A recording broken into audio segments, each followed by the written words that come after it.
basically we have a real good team of subcontractors here. So instead of we're on many jobs, you sub everything out and the excavator comes in and the foundation crew comes in and they talk to each other, but they're not really on the same team.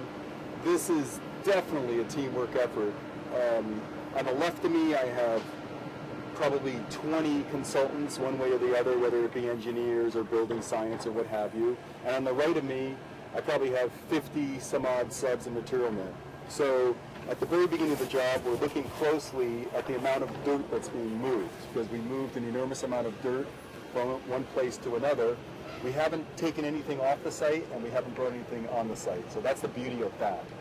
When it came down to the foundation, when we looked closely at the plans, we discovered that to make this floating mat slab, which we're used to doing, the house across the street is entirely done like that. Nothing wrong with that. It's great.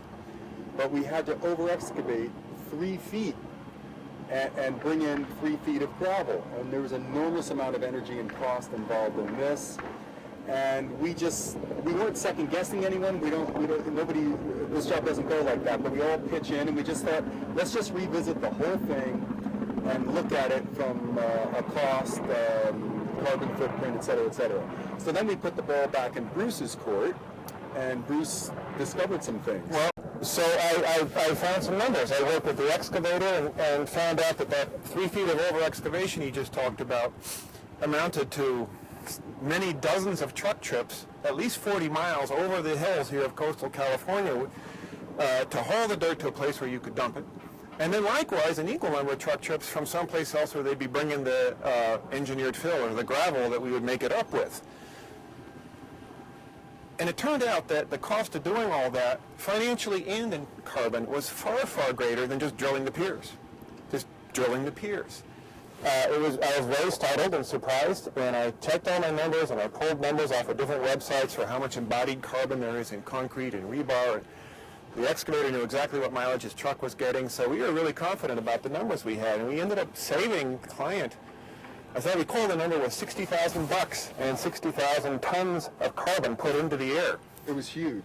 It was huge, and I would add that I think there's a general conclusion out of this that the less you can be slogging stuff off or on to a site, the greener your project is going to be. So it's kind of cool because what we had is someone on the design team with a question queued up from someone who's the head of the construction team, feedback, right?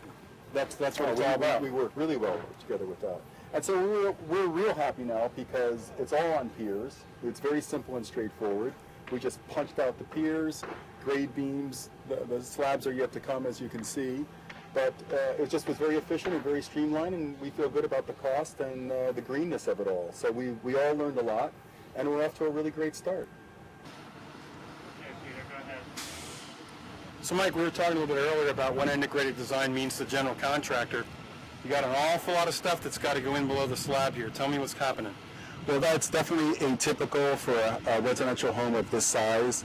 Typically, we'll have a portion of a home that might have under slab or in slab conduits for electric, for plumbing, what have you. But this house, everything is either under the slab or in the slab. It's a very complex system of putting everything in the exact right place, and the coordination and the depth consideration. To talk about integration, I mean, essentially, all these different trades you're talking about have to get all of their stuff in before you pour the slab, and that falls on your shoulders to make sure that everything's lining up correctly. Not only before the slab, but in the right order. Who's the deepest? Typically, your sewage and drainage would be deeper. And then you might have plumbing. And then you have a huge series of electric lines. Like I mentioned, they're for all these systems, not just wiring, low voltage, but photovoltaic and control systems, et cetera, et cetera. So it had to be quite well thought out. And like I said, with just a series of meetings, we did a lot of work up front, and it made life simple on the job. It hasn't really been that difficult to do. It's more the think work and the planning that's the most difficult aspect. The work itself, we're used to that.